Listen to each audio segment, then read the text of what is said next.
Bismillahirrahmanirrahim. Assalamualaikum warahmatullahi wabarakatuh.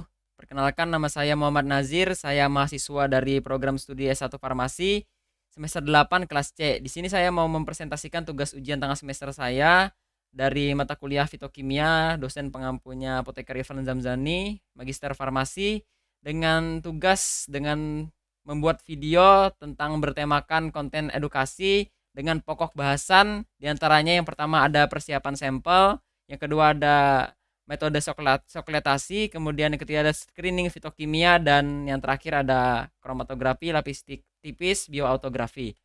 Baik, kita masuk ke bahasan pertama. Sebelum masuk ke topik pembahasan, di sini saya mau menjelaskan dulu apa itu Simplicia. Jadi menurut Pharmacopoeia Indonesia edisi ketiga, Simplicia ialah bahan alam yang dipergunakan sebagai obat alam. Simplicia ini belum diolah dengan pengolahan apapun juga kecuali dinyatakan lain berupa bahan yang dikeringkan. Untuk persiapan sampel bahan alam itu yang pertama-tama di sini akan saya bahas ya, ada tahap-tahap persiapan sampel, kemudian yang kedua ada pemeriksaan mutu Simplicia. Untuk tahap-tahap persiapan sampel ada beberapa tahap penting dalam proses penyiapan sampel ini sampai menjadi Simplicia. Antara lain yaitu yang pertama ada proses pemanenan, itu adalah proses pengambilan sampel yang pertama kali, kemudian ada yang kedua itu sortasi basah, kemudian tahap pencucian, perajangan, pengeringan, sortasi kering, dan pengepakan atau pengemasan. Untuk panen tanaman, yang pertama itu pada akar itu diambil bagian yang berada di bawah tanah. Kemudian untuk batang itu diambil mulai dari cabang pertama sampai leher akar, dipotong dengan panjang dan diameter tertentu. Kemudian untuk kulit batang atau korteks di sini diambil dari batang utama dan cabang, dikelupas dengan ukuran panjang dan lebar tertentu dan tidak mengambilnya dengan satu lingkaran penuh pada batang. Kemudian untuk kayu itu diambil dari cabang atau batang, kulit dikelupas dan dipotong-potong kecil. Kemudian untuk daun itu diambil pada daun tua, bukan daun kuning. Kemudian daun kelima dari pucuk. Daun dipetik satu persatu secara manual. Untuk bagian bunga itu dapat berupa kucup, bunga mekar atau mahkota bunga, dan atau bunga dipetik langsung dengan tangan. Kemudian untuk bagian rimpang itu diambil dan dibersihkan dari bulu-bulu akar, kemudian dipotong melintang dengan ketebalan tertentu. Dipanen pada saat daun meluruh atau layu. Kemudian untuk bagian buah itu dapat berupa buah matang, buah muda dipetik dengan tangan. Kemudian untuk bagian biji itu buah dikupas dan biji dikumpulkan dan dibersihkan, diambil dari buah yang masak. Kemudian untuk bagian tanaman herba itu bagian tanaman yang berada di atas tanah kecuali dinyatakan lain, diambil dan dibersihkan. Tahap sortasi basah. Sortasi basah merupakan proses pemilahan bahan alam segera setelah dipanen dengan tujuan untuk mengurangi bahan alam rusak. Contohnya seperti berjamur yang ikut terbawa. Kemudian disebut basah karena masih terdapat kandungan air yang banyak di dalam bahan alam tersebut, yaitu ketika sebelum dikeringkan. Kemudian pada tahap pencucian itu dilakukan untuk menghilangkan tanah dan kotoran yang melekat pada bahan alam yang akan digunakan. Kemudian tahap perajangan atau pemotongan. Perajangan dilakukan bila perlu untuk memudahkan proses pengeringan nantinya. Proses perajangan berarti memperkecil ukuran dari bahan alam dan memperluas luas daerah kontak bahan alam untuk penguapan air. Dilakukan dengan menggunakan peralatan potong yang tidak merusak kandungan senyawa dalam bahan alam. Kemudian tahap pengeringan. Pengeringan merupakan tahap yang paling penting untuk mengurangi kadar air dalam bahan alam dengan tujuan untuk mencegah kontaminasi mikroorganisme yang dapat merusak bahan alam. Pengeringan dapat dilakukan dengan dua metode. Yang pertama ada metode pengeringan alami, dilakukan dengan tanpa bantuan alat, di bawah sinar matahari langsung atau diangin-anginkan. Kemudian metode kedua yaitu metode pengeringan buatan, dilakukan dengan bantuan alat seperti penggunaan oven Simplicia. Kemudian tahap sortasi kering. Sortasi kering dilakukan segera setelah proses pengeringan selesai dilakukan, dengan tujuan untuk menghilangkan Simplicia yang rusak selama proses sebelum dan setelah pengeringan, agar hanya dapat didapatkan Simplicia yang benar-benar baik dan dapat disimpan dalam waktu yang lama. Kemudian tahap pengepakan atau penyimpanan. Pengepakan Simplicia dilakukan di wadah Simplicia yang kedap udara. Karena walaupun Simplicia sudah dalam kondisi kering, kontaminasi mikroorganisme tetap dapat menjadi bahaya bila penyimpanan tidak dilakukan dengan baik dan benar. Pemeriksaan mutu Simplicia. Pemeriksaan mutu Simplicia merupakan usaha untuk menjaga keajegan mutu Simplicia. Pemeriksaan mutu Simplicia dilakukan pada waktu penerimaan atau pemberiannya dari pengumpul atau pedagang simplisia. Simplisia yang diterima harus berupa simplisia murni dan memenuhi persyaratan umum, utama simplisia. Simplisia yang bermutu adalah simplisia yang memenuhi persyaratan dari Farmakope Indonesia. Kontrol kualitas pada mutu simplisia. Pada pemeriksaan mutu simplisia itu merupakan parameter yang digunakan dalam proses standarisasi suatu simplisia. Parameter standarisasi simplisia meliputi parameter non-spesifik dan spesifik, di mana parameter non-spesifik lebih terkait dengan faktor lingkungan dalam pembuatan simplisia, sedangkan parameter spesifik terkait langsung dengan senyawa yang ada di dalam tanaman. Kontrol kualitas dari pemeriksaan mutu simplisia itu terbagi menjadi dua. Yang pertama ada kebenaran simplisia dan parameter non-spesifik. Untuk kebenaran rahasia itu merupakan pemerintahan mutu simplisia yang dilakukan dengan cara organoleptik, makroskopik, dan mikroskopik. Pemeriksaan organoleptik dan makroskopik dilakukan dengan memeriksa kemurnian dan mutu simplisia dengan mengamati bentuk dan ciri-ciri luar seperti warna dan bau simplisia. Sebaiknya pemeriksaan mutu organoleptik dilanjutkan dengan mengamati ciri-ciri anatomi, histologi, terutama untuk menegaskan keaslian dari simplisia. Kemudian untuk parameter non-spesifik sendiri itu meliputi uji terkait dengan pencemaran yang disebabkan oleh pestisida, jamur, aflatoksin, logam berat, dan lain-lain. Pemeriksaan mutu simplisia di sini terbagi menjadi 8. Yang pertama ada susut pengeringan, bobot jenis, kadar air, kadar abu, sisa pelarut, residu pestisida, cemaran logam berat, dan cemaran mikroba. Untuk penetapan susut pengeringan sendiri itu merupakan persentase senyawa yang menghilang selama proses pemanasan. Tidak hanya menggambarkan air yang hilang, tetapi juga senyawa menguap lain yang hilang. Pengukuran sisa zat setelah pengeringan pada temperatur 105 derajat Celcius selama 30 menit atau sampai berat konstan yang dinyatakan dengan nilai persen, yaitu pada metode gravimetri. Parameter dari penetapan susut pengeringan ini bertujuan untuk memberikan batasan maksimal tentang besarnya senyawa yang hilang pada proses pengeringan. Dengan dapat dihitung menggunakan rumus, yaitu bobot awal dikurang bobot akhir dibagi dengan bobot awal dikali dengan 100%. Kemudian untuk penetapan bobot jenis, itu merupakan massa persatuan volume pada suhu kamar tertentu, yaitu 25 derajat Celcius, yang ditentukan dengan alat khusus piknometer atau alat lainnya. Parameter ini bertujuan untuk memberikan batasan tentang besarnya massa persatuan volume, yang merupakan parameter khusus ekstrak cair sampai ekstrak pekat kental yang masih padat yang masih dapat dituang. Kemudian kadar air. Kadar air merupakan pengukuran kandungan air yang berada dalam bahan yang berada dalam bahan sampel, dilakukan dengan cara yang tepat, diantaranya seperti cara menggunakan titrasi, kemudian destilasi atau gravimetri. Parameter ini bertujuan untuk mengetahui batasan maksimal atau rentang tentang besarnya kandungan air di dalam bahan. Hal ini terkait dengan kemurnian dan adanya kontaminan dalam simplisia tersebut. Dengan demikian, penghilangan kadar air hingga jumlah tertentu berguna untuk memperpanjang daya tahan bahan selama penyimpanan. Simplisia dinilai cukup aman bila mempunyai kadar air kurang dari 10%. Penetapan kadar air sendiri dapat dilakukan dengan 3 cara, yaitu yang pertama ada metode titrimetri, kemudian ada metode aziotropi, kemudian yang ketiga ada metode gravimetri. Untuk rumus dari penentuan kadar air itu dapat dihitung menggunakan rumus yaitu volume air yang terukur dibagi dengan bobot awal simplisia dikali 100%. Kemudian penetapan kadar abu. Penetapan kadar abu merupakan bahan yang dipanaskan pada temperatur di mana senyawa organik dan turunannya terdestruksi dan menguap sehingga tinggal unsur mineral dan anorganik. Parameter ini bertujuan untuk memberikan gambaran kandungan mineral internal dan eksternal yang berasal dari proses awal sampai terbentuknya ekstrak. Prinsip penentuan kadar abu ini yaitu sejumlah bahan dipanaskan pada temperatur di mana senyawa organik dan turunannya terdestruksi dan menguap sehingga tinggal unsur mineral dan anorganik yang tersisa. Untuk penetapan kadar abu sendiri itu dapat dihitung dengan rumus bobot akhir dibagi dengan bobot awal dikali 100%. Penyebab kadar abu tinggi itu biasanya disebabkan karena cemaran dari logam dan juga cemaran dari tanah. Kemudian selanjutnya itu sisa pelarut. Sisa pelarut dilakukan dengan menentukan kandungan sisa pelarut tertentu yang memang ditambahkan yang secara umum dengan kromatografi gas. Parameter ini bertujuan untuk memberikan jaminan bahwa selama proses tidak meninggalkan sisa pelarut yang memang seharusnya tidak boleh ada.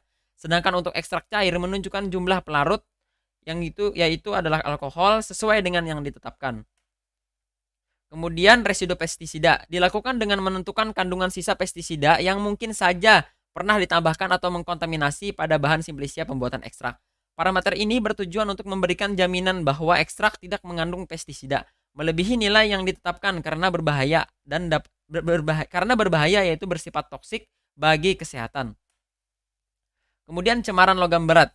Cemaran logam berat ini dilakukan dengan menentukan kandungan logam berat secara spektroskopi serapan atom atau lainnya yang lebih valid. Parameter ini bertujuan untuk memberikan jaminan bahwa ekstrak tidak mengandung logam berat tertentu seperti Hg, Pb, Cd dan lain-lain melebihi nilai yang ditetapkan karena berbahaya bersifat toksik bagi kesehatan. Kemudian untuk uji cemaran mikroba itu dilakukan dengan menentukan atau mengidentifikasi adanya mikroba yang patogen secara analisis mikrobiologis. Parameter ini bertujuan untuk memberikan jaminan bahwa ekstrak tidak boleh mengandung mikroba patogen dan tidak mengandung mikroba non-patogen, melebihi batas yang ditetapkan karena berpengaruh pada stabilitas ekstrak dan berbahaya atau toksik bagi kesehatan. Untuk uji cemaran mikroba sendiri itu terbagi menjadi 4 uji yang dapat dilakukan, yaitu ada uji aflatoksin yaitu untuk mengetahui cemaran aflatoksin yang dihasilkan oleh jamur Aspergillus flavus. Kemudian uji angka lempeng total untuk mengetahui jumlah mikroba atau bakteri dalam sampel. Batasan angka lempeng total yang ditetapkan oleh Departemen Kesehatan yaitu 10⁻6 koloni forming unit per gram. Kemudian ada uji angka kapang itu untuk mengetahui cemaran kapang. Batasan angka lempeng total yang ditetapkan oleh Departemen Kesehatan yaitu 10⁻4 koloni forming unit per gram. Kemudian ada most probably number atau MPN untuk mengetahui seberapa banyak cemaran bakteri coliform atau bakteri yang hidup di saluran pencernaan. Kemudian kita bahas di sini ada ekstrak. Ekstrak merupakan sediaan pekat yang diperoleh dengan mengekstraksi zat aktif dari simplisia nabati atau simplisia hewani menggunakan pelarut yang sesuai. Kemudian semua atau hampir semua pelarut diuapkan dan massa atau serbuk yang tersisa diperlakukan sedemikian rupa hingga memenuhi baku yang ditetapkan. Ekstrak itu diperoleh dari proses penyarian, di mana penyarian ini dikenal juga dengan istilah ekstraksi, yakni suatu cara penarikan kandungan kimia dari simplisia dengan cara dan pelarut yang cocok agar kandungan kimia yang dapat larut terpisah dari bahan yang tidak dapat larut dengan pelarut cair. Metode ekstraksi sendiri itu dibagi menjadi beberapa metode, yaitu ada cara dingin, cara panas. Cara dingin sendiri itu terbagi menjadi 2, ada maserasi dan perkolasi. Kemudian cara panas ada reflux, sokletasi infusa, microwave assisted extraction dan destilasi uap. Kemudian ada juga metode lain-lain itu seperti ekstraksi berkesinambungan, kemudian ada supercritical carbon dioksida, kemudian ada ekstraksi ultrasonik, kemudian ada ekstraksi energi listrik. Di sini karena saya dapat bagian ekstraksi sokletasi, maka di sini saya akan menjelaskan terhadap sokletasi saja. Untuk ekstraksi sokletasi sendiri merupakan metode ekstraksi dengan prinsip pemanasan dan perendaman pada sampel. Sokletasi merupakan suatu cara pengekstraksian tumbuhan dengan memakai alat soklet. Alat yang digunakan adalah labu didih, ekstraktor, dan kondensor. Seperti yang bisa kita lihat pada gambar di sini. Ini merupakan sampel. Sampel dimasukkan ke dalam sini, kemudian pelarutnya berada di bawah. Dengan bantuan panas dari penengas elektrik, maka dari pelarut ini akan menguap sehingga akan mengenai sampel. Sampel ini kemudian akan terkumpul dan menguap kembali ke bagian alat kondensor, sehingga pada kondensor ini akan terjadi pendinginan dan diperolehlah cairan yang nanti jatuh lagi ke sampel dan nanti dapat keluar dari tabung yang dapat dilihat di sini, dan ketika keluar dan masuk lagi kembali ke bawah itu dihitung dengan sebutan satu siklus. Kemudian lanjut ke prinsip sokletasi. Menurut Pavia tahun 1995, metode ekstraksi sokletasi adalah metode ekstraksi dengan prinsip pemanasan dan perendaman sampel. Hal itu menyebabkan terjadinya pemecahan dinding dan membran sel akibat perbedaan tekanan antara di dalam dan di luar sel. Dengan demikian, metabolit sekunder yang ada di dalam sitoplasma akan terlarut ke dalam pelarut organik. Larutan itu kemudian menguap ke atas dan melewati pendingin udara yang akan mengembunkan uap tersebut menjadi tetesan yang akan terkumpul kembali. Bila larutan melewati batas lubang pipa samping soklet, maka akan terjadi yang namanya sirkulasi seperti yang saya jelaskan tadi. Sirkulasi yang berulang itulah yang menghasilkan ekstrak yang baik.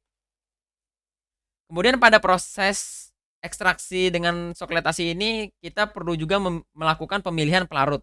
Di mana menurut Guenther tahun 1987, pelarut sangat mempengaruhi proses ekstraksi. Pemilihan pelarut pada umumnya dipengaruhi oleh faktor-faktor di mana diantaranya adalah selektivitas, di mana pelarut dapat melarutkan semua zat yang akan diekstrak dengan cepat dan sempurna. Kemudian ada titik didih pelarut, di mana pelarut harus mempunyai titik didih yang cukup rendah, sehingga pelarut mudah diuapkan tanpa menggunakan temperatur tinggi pada proses pemurnian, dan jika diuapkan tidak tertinggal dalam minyak. Pelarut tidak larut dalam air, pelarut bersifat inert, sehingga tidak bereaksi dengan komponen lain. Kemudian harga dari pelarut semurah mungkin. Dari pemilihan pelarut itu terdapat juga syarat-syarat yang harus diperhatikan, di mana syarat pelarut ekstraksi yang perlu diperhatikan itu yaitu yang pertama adalah beda polaritas antara solvent dan solut itu kecil, kemudian titik didihnya rendah, di mana minyak akan rusak pada suhu tinggi. Kemudian mudah menguap, tidak berbahaya, tidak beracun, tidak mudah meledak atau terbakar, inert, dan yang terakhir itu tidak bereaksi dengan solut. Kemudian untuk kriteria pemilihan pelarut ekstraksi sokletasi itu terbagi menjadi 5. Yang pertama yaitu adalah pelarut mudah melarutkan bahan yang diekstrak. Kemudian pelarut tidak bercampur dengan cairan yang ada di ekstrak. Kemudian pelarut mengekstrak sedikit atau tidak sama sekali pengotor yang ada.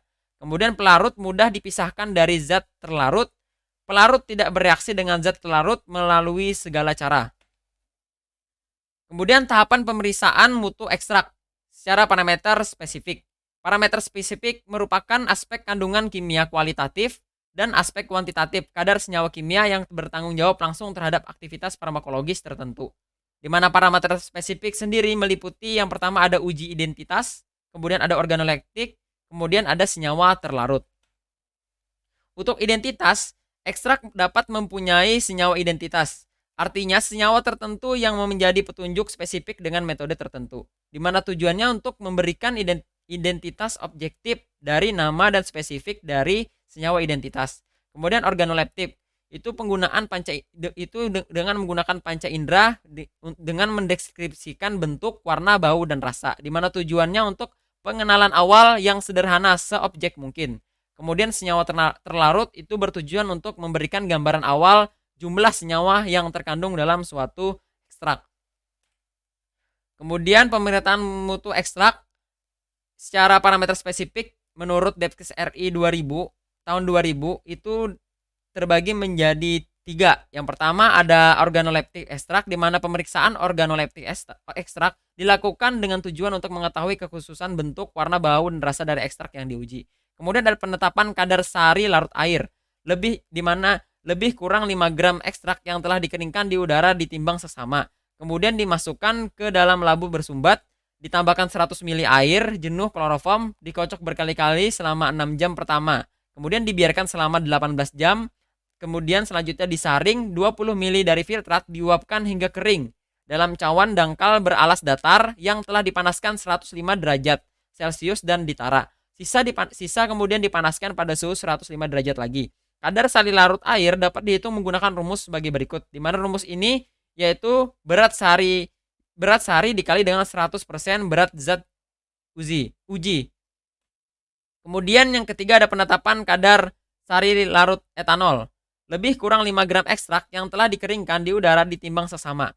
Kemudian dimasukkan ke dalam labu bersumbat 100 ml etanol 95%. 95% kemudian ditambahkan, dikocok berkali-kali selama 6 jam pertama, kemudian dibiarkan selama 18 jam. Disaring cepat untuk menghindarkan penguapan etanol. 20 ml filtrat kemudian diuapkan hingga kering dalam cawan dangkal beralas datar yang telah dipanaskan 105 derajat dan ditara. Sisa dipanaskan pada suhu 105 derajat hingga bobot tetap. Kadar sari larut etanol dapat diuji menggunakan rumus sebagai berikut, di mana rumusnya yaitu berat sari dikali 100% berat zat uji. Kemudian untuk kelebihan dan kekurangan dari sokletasi itu, untuk kelebihan sendiri menurut Sudaji tahun 1986. Kelebihan dari sokletasi antara lain yang pertama, cairan penyarian diperlukan lebih sedikit dan secara langsung diperoleh hasil yang lebih pekat. Kemudian keuntungannya lagi itu serbuk simplicia disari oleh cairan penyari yang murni sehingga dapat menyari zat aktif yang banyak. Kemudian penyarian dapat diteruskan sesuai dengan keperluan tanpa menambah volume cairan penyari. Kemudian dapat digunakan untuk simplicia yang mengandung zat aktif yang tidak tahan terhadap pemanasan secara langsung. Kemudian untuk kelemahannya menurut Voigt tahun 1995, kelemahan sokletasi adalah yaitu yang pertama, tidak baik dipakai untuk mengekstraksi bahan-bahan tumbuhan yang mudah rusak atau senyawa-senyawa yang tidak tahan terhadap panas karena akan terjadi penguraian. Kemudian harus dilakukan identifikasi setelah penyarian dengan menggunakan reaksi Mayer, Na, Wagner, dan regen-regen lainnya. Pelarut yang digunakan mempunyai titik didih rendah sehingga mudah menguap. Kemudian kita masuk ke bahasan selanjutnya yaitu screening fitokimia. Screening fitokimia merupakan tahap pendahuluan dalam suatu penelitian fitokimia yang bertujuan untuk memberikan gambaran tentang golongan senyawa yang terkandung dalam tanaman yang sedang diteliti. Metode screening fitokimia dilakukan dengan melihat reaksi pengujian warna dengan menggunakan suatu reaksi warna. Hal penting yang berperan penting dalam screening fitokimia adalah pemilihan pelarut dan metode ekstraksi. Syarat dari screening fitokimia sendiri itu berdasarkan dari pendapat Robinson tahun 1995 yang menyatakan bahwa metode yang digunakan atau dipilih untuk melakukan screening fitokimia harus memenuhi beberapa persyaratan.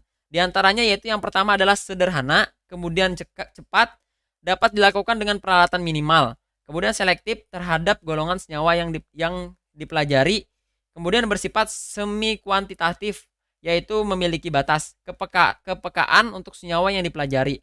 Kemudian dapat memberikan keterangan tambahan ada atau tidaknya senyawa dari golongan senyawa yang dipelajari dalam screening fitokimia.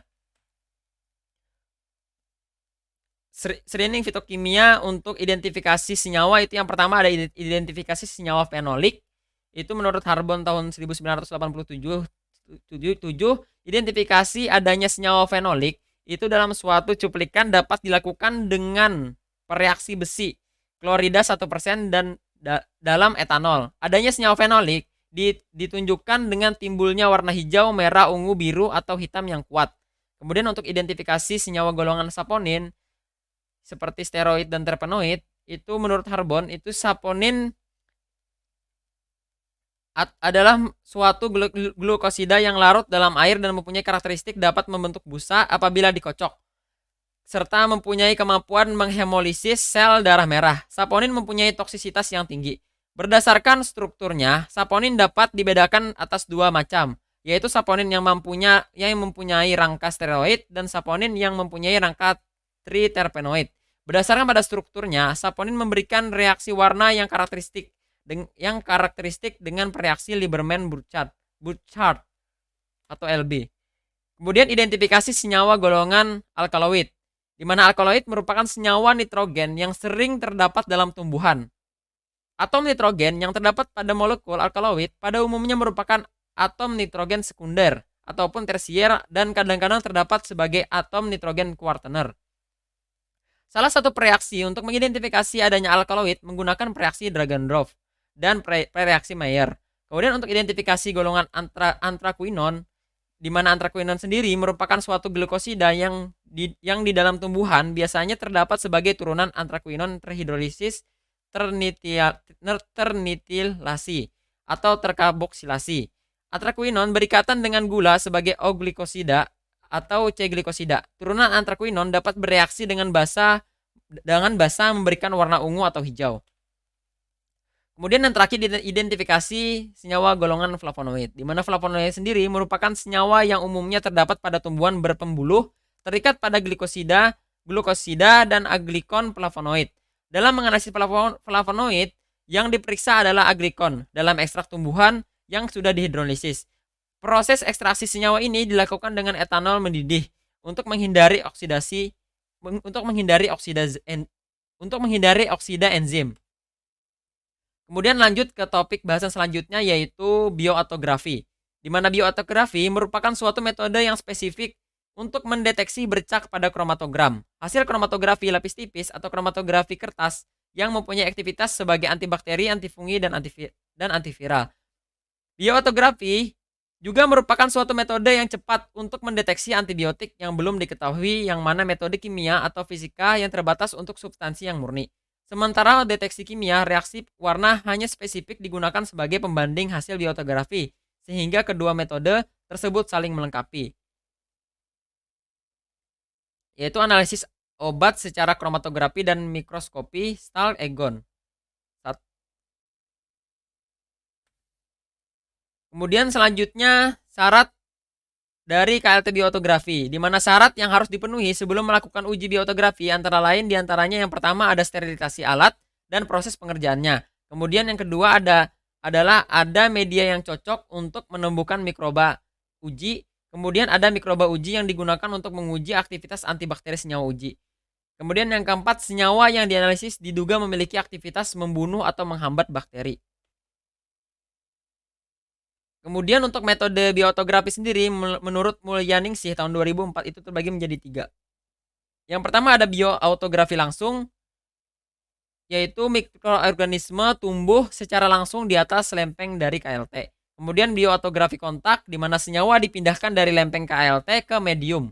Kemudian bioautografi pencelupan, di mana medium agar yang telah diinokulasi dengan mikroorganisme dituang di atas lempeng KLT. Menurut Zweig dan Whittaker tahun 1971 dan Atoto tahun 2015, bioautografi dapat dilakukan dengan berbagai cara, yaitu salah satunya dengan cara sebagai berikut. Yang pertama adalah preparasi media nutrien agar. Kemudian yang kedua ada penyiapan bakteri uji, dan selanjutnya penapisan daya antibakteri nisin. Kemudian selanjutnya lagi penentuan konsentrasi hambat minimum nisin. Selanjutnya melakukan ekstraksi bakteriosin dan dilanjutkan dengan analisis KLT, di mana dalam analisis KLT nanti plat kromatografi dari hasil KLT diletakkan di atas permukaan media agar dalam Petri yang telah diokulasi bakteri yang sensitif terhadap antibiotik uji. Kemudian diinkubasi pada suhu 37 derajat Celcius selama 15 sampai 20 jam. Selanjutnya menggunakan kertas saring yang diletakkan di antara plat kromatografi dengan permukaan media berinokulum bakteri. Selanjutnya menumbuhkan tetradium ke dalam lapisan media agar atau pada tempat tumbuh bakteri setelah diinkubasi dan didiamkan beberapa waktu. Zona hambat akan berwarna merah. Dalam metode bioautografi sendiri tentu mempunyai keuntungan dan kerugian, di mana keuntungan dari bioautografi menurut Rudy L terbagi menjadi 4. Yang pertama ada dapat mendeteksi bercak pada kromatogram hasil KLT yang mempunyai aktivitas sebagai antibakteri, antifungi, antibiotik, dan antiviral. Kemudian dapat digunakan untuk mendeteksi antibiotik yang belum diketahui mekanismenya. Kemudian merupakan metode yang sederhana dan mudah dilakukan, dan yang terakhir cepat dalam pengerjaannya. Sedangkan kerugian dari bioautografi sendiri menurut Rudy itu antara lain yang pertama tidak bisa digunakan untuk senyawa yang tidak mempunyai aktivitas membunuh ataupun menghambat mikroorganisme. Kemudian hasil tidak valid karena kemungkinan adanya kontaminan dari luar atau karena zat yang diidentifikasi tidak mengandung khasiat bakteri atau antibakteri. Kemudian kerugiannya juga mempunyai faktor kesalahan yang besar. Mungkin itu saja presentasi yang dapat saya sampaikan pada konten kali ini. Semoga ini dapat memberikan informasi dan edukasi kepada kawan-kawan semua, khususnya bagi kawan-kawan yang sedang menempuh pendidikan di program studi farmasi. Salah hilapnya saya mohon maaf. Akhir salam saya ucapkan wassalamualaikum warahmatullahi wabarakatuh.